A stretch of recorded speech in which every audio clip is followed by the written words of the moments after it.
إن ربكم الله الذي خلق السماوات والأرض في 6 أيام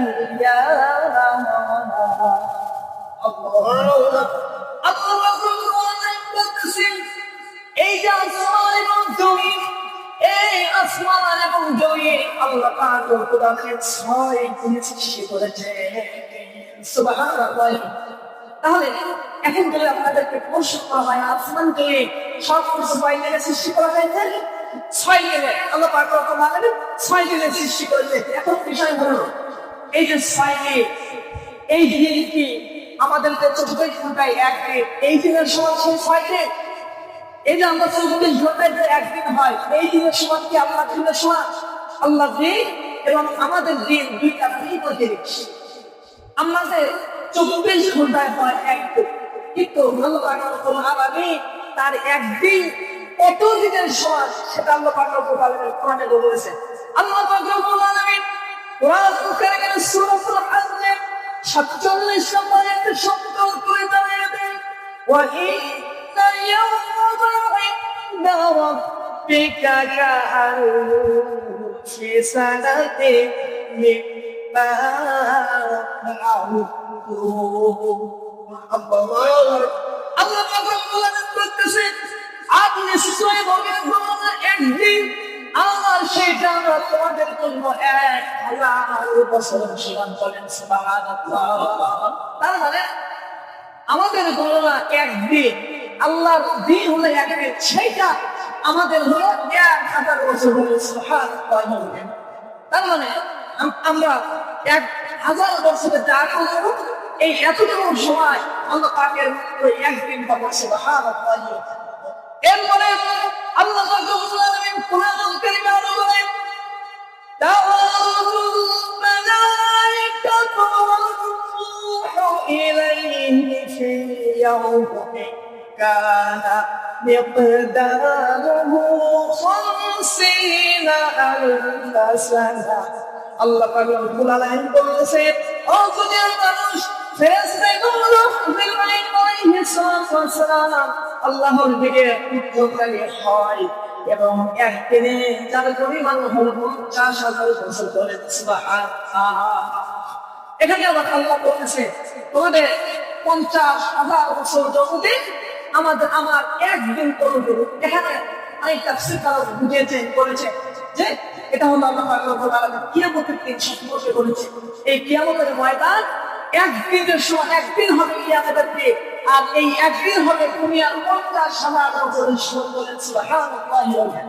তার মানে আল্লাহ পাক রব্বুল আলামিন বলতেছে 6 দিনে আমি এই আসমান দুনিয়া পুরো কায়নাত যত কিছু আছে সব কিছু সৃষ্টি করেছেন 6 দিনে।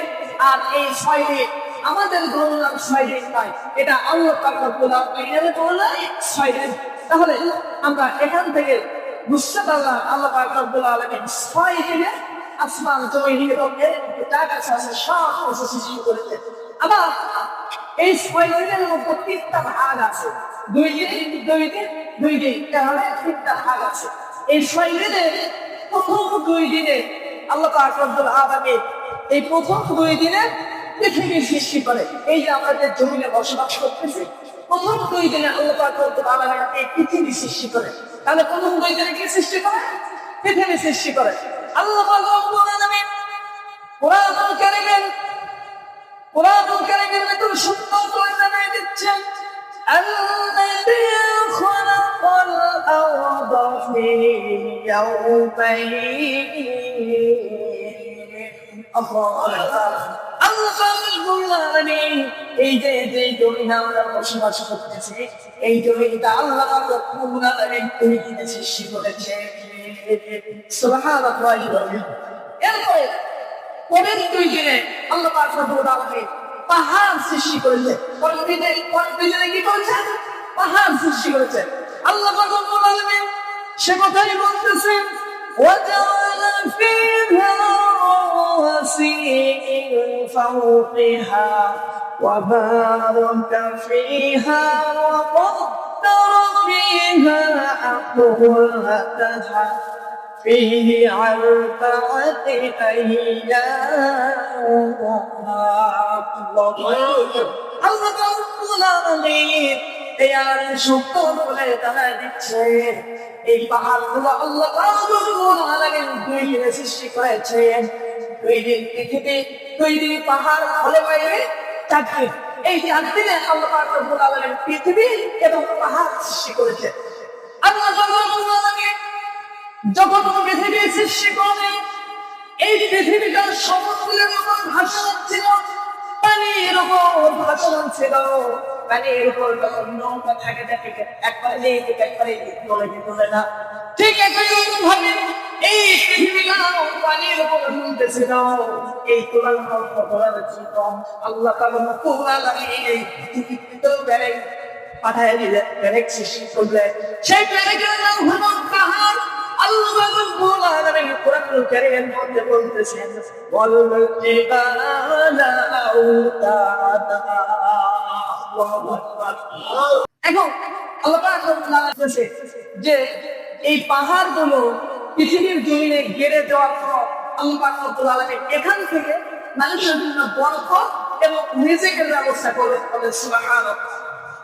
এখন প্রশ্ন হতে পারে যে পাহাড় থেকে আল্লাহ পাক রব্বুল আলামিন রিজিক কিভাবে দিল, বরকত কিভাবে দেয়, পাহাড় থেকে কিভাবে রিজিক আসে? একটু গবেষণা করলে বুঝতে পারবেন এই যে পাহাড় দেখতেছেন, এই পাহাড়ের উপর থেকে দেখবেন পানির ঝর্ণা গেছে, কোন কাছে আছে না নাই? আল্লাহ পাক রব্বুল আলামিন এই পাহাড় থেকে নদীর উৎস বের করে এই পাহাড় থেকে নদী নালা বের হয়ে আসে। এই নদী নালা থেকে যে পানিগুলো বের হয়ে আসে এই পানি দিয়ে মানুষ কৃষি কাজ করে, এই পানি দিয়ে কৃষি কাজ করে তারা জীবিকা নির্বাহ করে। আল্লাহ রাব্বুল আলামিন এই পানির মাধ্যমে মানুষের পেটের ফয়সালা করে বলেন সুবহানাল্লাহ। এই পানির মাধ্যমে আল্লাহ পাক রব্বুল আলামিন মানুষদেরকে রিজিক দান করে দেন, বলেন সুবহানাল্লাহ। শুধু তাই নয়, এই যে এই পাহাড়, এখান থেকে বিভিন্ন ফল ফলাতে পাওয়া যায়। দেখবেন আমাদের দেশের পাহাড়ি অঞ্চলে পাহাড়ে আনারসের চাষ হয় না, আর সেই আনারসগুলো অত্যন্ত সুস্বাদু। এরকম অসংখ্য ফল ফলাতে আল্লাহ রাব্বুল আলামিন এই পাহাড়ের প্রমাণ দেয়। শুধু তাই নয়, এই পাহাড়ে অনেক গাছ-গাছালি হয়, ঔষধি গাছ-গাছালি, যেগুলোর মাধ্যমে আমরা সুস্থতা অর্জন করি। ওষুধ খেয়ে এই গাছ-গাছালির মাধ্যমে আমরা সুস্থতা অর্জন করি, ঠিক কিনা? আবার আল্লাহ পাক রব্বুল আলামিন এই পাহাড় দিয়ে আমাদের কিভাবে রিজিকের ব্যবস্থা করেছেন? আল্লাহ পাক রব্বুল আলামিন এই পাহাড়ি এলাকায়, অধিকাংশ পাহাড়ি এলাকায় লোহা, তামা, তারপরে পাথর, এগুলো আল্লাহ পাক রব্বুল আলামিন খনি আল্লাহ পাক রব্বুল আলামিন এই পাহাড়ি অঞ্চলে পেয়েছেন, বলেন সুবহানাল্লাহ। এদের লোহা, পাথর, তারপর তামা, এগুলো বেশিরভাগ খনি দেখেন পাহাড়ি অঞ্চল। আল্লাহ পাক রব্বুল আলামিন এই জন্যই বলতেছেন আমি দুনিয়াতে পাহাড় সৃষ্টি করে এই পাহাড় থেকে তোমাদের জন্য রিজিকের ব্যবস্থা করেছিলাম, বলেন সুবহানাল্লাহ।